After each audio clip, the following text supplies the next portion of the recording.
ආයුබෝවන් කියලා පිළිගන්නවා බ්‍රේන් කැචර් YouTube channel එකත් එක්ක එකතු වෙන ඔයාව. පාඩම් කරන්න පොත අතට ගත්තට හිත පොතට යන්නේ නැද්ද? පාඩම් කරන්න කම්මැලිද? නැත්තම් කොච්චර පාඩම් කරත් කිසිම දෙයක් මතකේ රැඳෙන්නේ නැද්ද? විභාගය එන ගනී කියලා බයයිද? මොකද්ද මේකට කරන්න ඕන? විභාගයට මතක හිටින විදියට පාඩම් කරන්නේ කොහොමද කියලා අපි අද කියලා දෙන්න යන්නේ. විභාගයට යද්දී ෆුල් සූදානම් පිට ෆුල් කොන්ෆිඩන්ස් පිට ගිහින් ගේම ගොඩ දාන්නේ කොහොමද කියලා. ඉතින් අපිව තාම සබ්ස්ක්‍රයිබ් කරලා නැත්නම් දැන්ම සබ්ස්ක්‍රයිබ් කරන්න. මුලින්ම මේ දේ හොඳින් හිතට ගන්න. අපි එක එක්කිනා පාඩම් කරන විදිය, දේවල් මතක තියාගන්න යොදා ගන්න උපක්‍රම එකිනෙකාට වෙනස්. උදාහරණයක් කිව්වොත් කෙනෙක්ට පාඩම් කරන්න සම්පූර්ණ නිශ්ශබ්ද පරිසරයක් ඕන වෙද්දී තව කෙනෙක්ට කැමති වෙන්න පුළුවන් ලාවට මියුසික් ප්ලේ වෙද්දි පාඩම් වැඩවල නිරත වෙන්න. ඒ නිසා ඔයාලා කරන්න ඕන දේ තමයි අපි පහතින් කියලා තියෙන එක එක සිස්ටම් try කරලා Tamanට වඩාත්ම සුදුසු ක්‍රමය මොකක්ද කියලා තේරුම් ගන්න එක.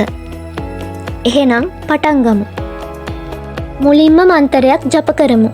මට පුළුවන්. මම තමයි පොර. ඕනම විභාගයක් ගොඩ දාගන්න අත්‍යවශ්‍යම මන්තරය තමයි මේක.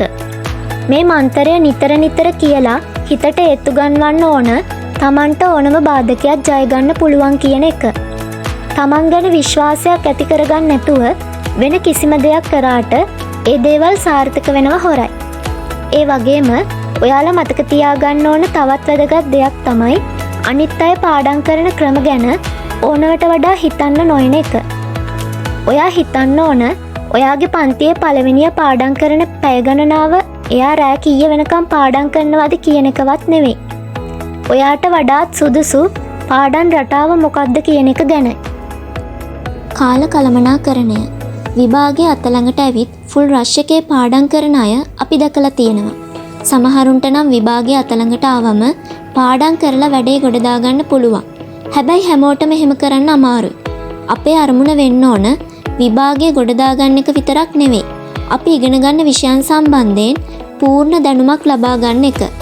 අන්න ඒ නිසා තමයි පාඩම් කරන එක අන්තිම මොහොත වෙනකන් කල් දාන්නේ නැතුව පාඩම් සියල්ල කවර් කරගන්න යන දල කාල සීමාවක් ගැන අවබෝධයකට ඇවිත් කල් තියාම පාඩම් කරගන්න මතක තියාගන්න. පාඩම් කරන තැන හදා ගැනීම. මෙන්න මේක ඔයාගේ පාඩම් වැඩ සාර්ථක කරගන්න බොහෝම වැදගත් වෙන සාධකයක්. දැන් සමහරු ඉන්නවා ඇඳේ ඉඳන් පාඩම් කරන අය. මේ වැඩේ නරකම නරකයි කියලා අපි නොකියුවත් මේ වැඩෙන් ඔයාගේ පාඩම් වැඩවලට වගේම විවේකයටත් අනවශ්‍ය බාධා ඇති වෙන්න පුළුවන් කියලා මතක තියාගන්න. මොකද නිදන කාමරයේ ඇඳ කියන්නේ අපිට විවේකය දක්වන තැනක්. ඒ වගේ තැනක ඉඳන් පාඩම් කරද්දී ඉබේටම අපිට අලස ගතියක් ඇති වෙන්න ඉඩ තියෙනවා.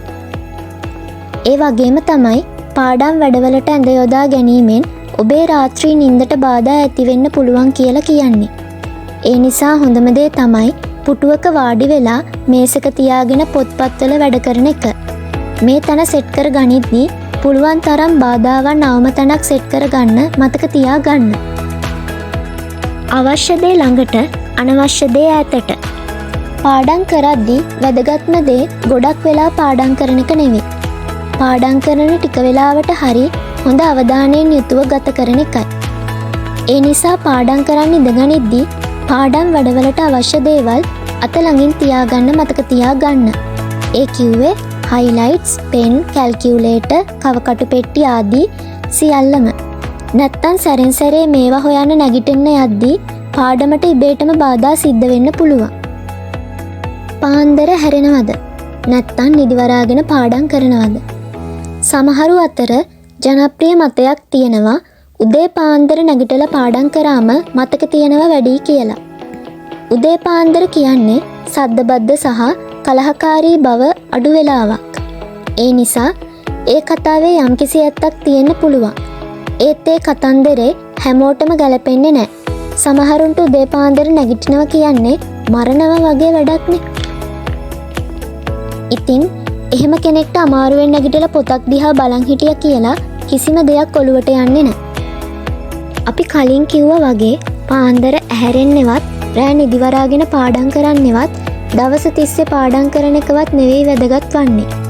පාඩම් කරන්න පහසු ඕනම මොහොතක හරි අවධානයෙන් යුතුව පාඩම් කරන එක තමයි වැදගත්. පාඩම් කරද්දී පැය ගණන් එක දිගට පාඩම් කරන්න එපා. සාමාන්‍යයෙන් පැය එකහමාරකට වඩා එක දිගට පාඩම් වැඩවල නිරත වෙන්න එපා කියලා පුරාණ පොතපතේ කියලා තියෙන්නේ. ඊට වඩා දිගු කාලයක් පාඩම් කරද්දී අවධානය බිඳී යන්නත් කියවන දේවල් මතකේ නොරදෙන්නත් ඉඩ තියෙනවා වැඩිලු. ඉතින් අපි නම් රෙකමන්ඩ් කරන්නේ මේ කාල සීමාව පැයකටත් අඩුවෙන් තියාගන්න කියලයි. විනාඩි 40කට වරක් විනාඩි 10ක විවේකයක්, විනාඩි 50කට වරක් විනාඩි 10ක විවේකයක් වගේ ගත්තනම් වඩාත් සුදුසුයි. මේ විනාඩි 10 විවේකය ඇතුළතදී පුළුවන් තරම් මනස රිලැක්ස් කරගන්න තමයි උත්සාහ කරන්න ඕන. ව්‍යායාම සහ ආහාර. පාඩම් කරන්න කලින් විනාඩි 10ක්වත් ඇවිදලා පොඩි ව්‍යායාම පාරක් දාලා ඇවිත් පාඩම් කරන්න පටන් ගන්න එක වඩාත් සාර්ථකයි කියලා මතයක් තියෙනවා. මේ වැඩේ උත්සාහ කරලා බලන්න.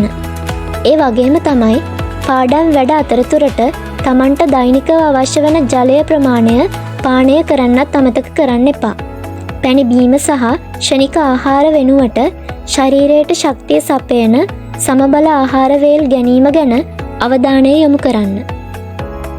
ඉතින් මේ වීඩියෝ එක ඔයාට වැදගත් වුණා නම් පහලින් ලයික් එකක් දාන්න. මේ වගේ වීඩියෝස් දිගටම බලන්න ඕන නම් අපිව සබ්ස්ක්‍රයිබ් කරන්න.